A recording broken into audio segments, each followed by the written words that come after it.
Hey guys, thanks for checking back into my channel. Sorry for the delay. It's been a crazy few weeks, working super busy, spending some late nights trying to get this stuff done on the car. Here's a quick update. We're about days away from starting this thing up. Everything's pretty much done, got all the fuel done. There's the regulator. Ended up doing all -8 lines.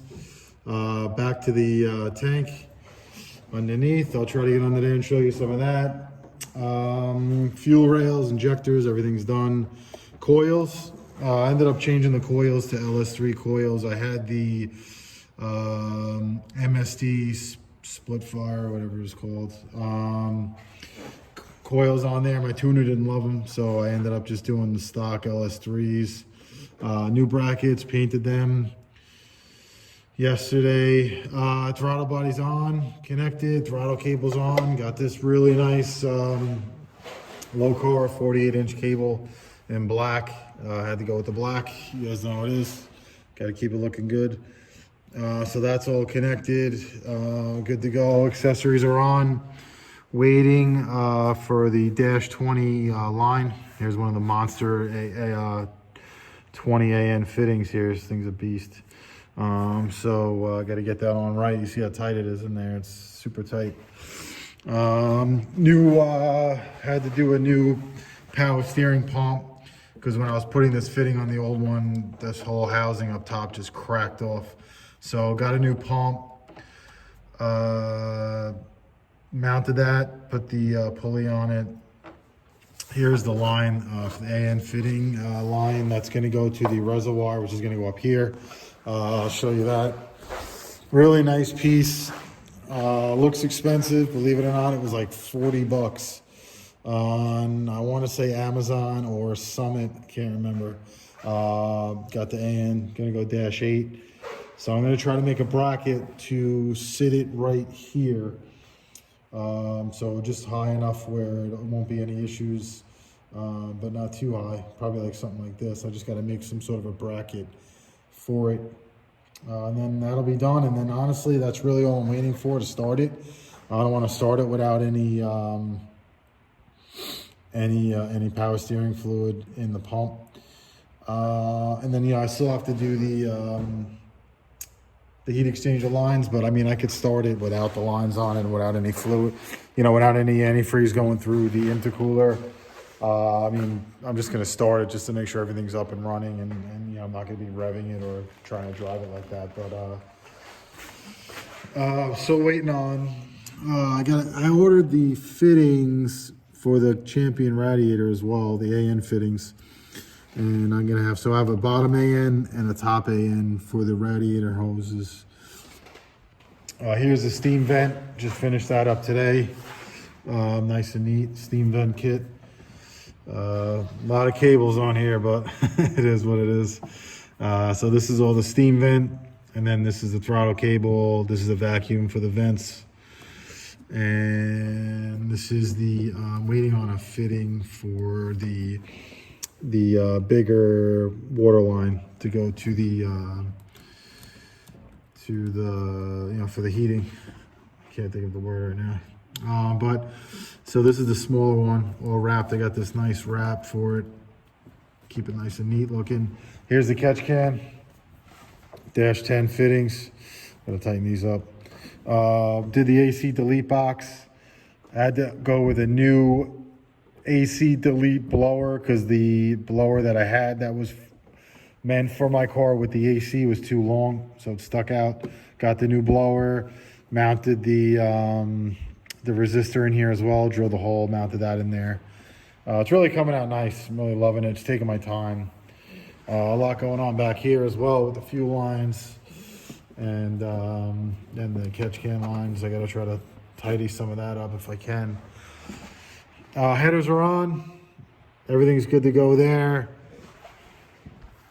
Here is the, I just mounted this. This is going to be the reservoir for the heat exchanger system.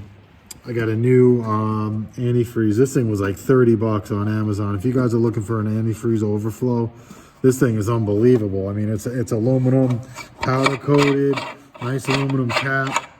It's really a nice piece. It was like 35 bucks on Amazon, so check that out. I'll try to put a link in the description. This is a Canton reservoir, heat exchanger Canton reservoir. I gotta shim it up a little bit. This is a -8 fitting here, and it's just tight. If I try to put a fitting on, I'll hit this here. So I have to just shim it up a little bit, just so enough so this doesn't touch with a fitting on it. I'll mess with that tomorrow. And that's it. I do have the Y pipe on the exhaust. Try to get under here and show you guys.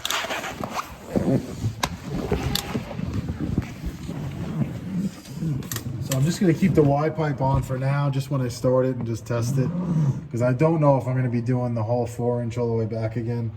I may do the true duals or something similar if I can.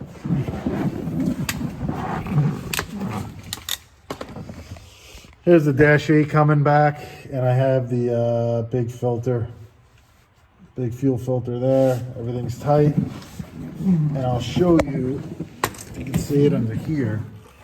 There is my flex fuel sensor. It's on the return line coming back, all -8 stuff as well. I ended up changing the, I was gonna keep the return line -6, but I had so much extra 8 that I said, you know what, let me just do it.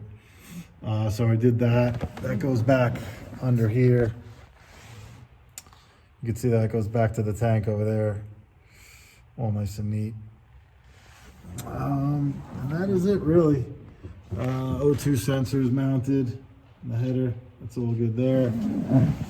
Clutch cables are in, mounted. Ended up getting a new transmission mount. You can see it there at the part number and everything right there. Energy suspension 1036. That went in nice and easily, thank God.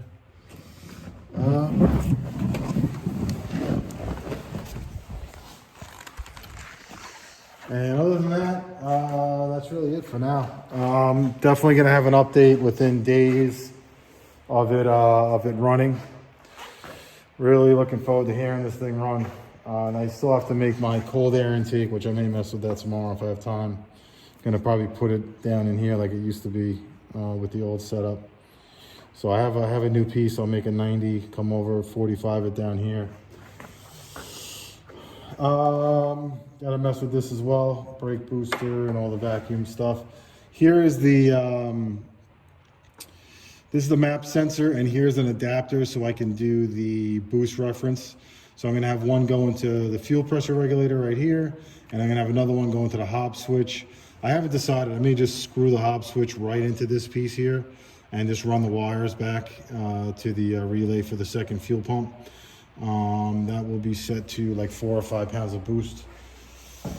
And that's really it, guys. I'll definitely keep you updated. Gonna try to spend some time tomorrow. It's supposed to be crappy weather, so when it's crappy, I like to try to work on the car as much as I can. But thanks for checking in, and I will get back to you guys as soon as possible. Thanks again.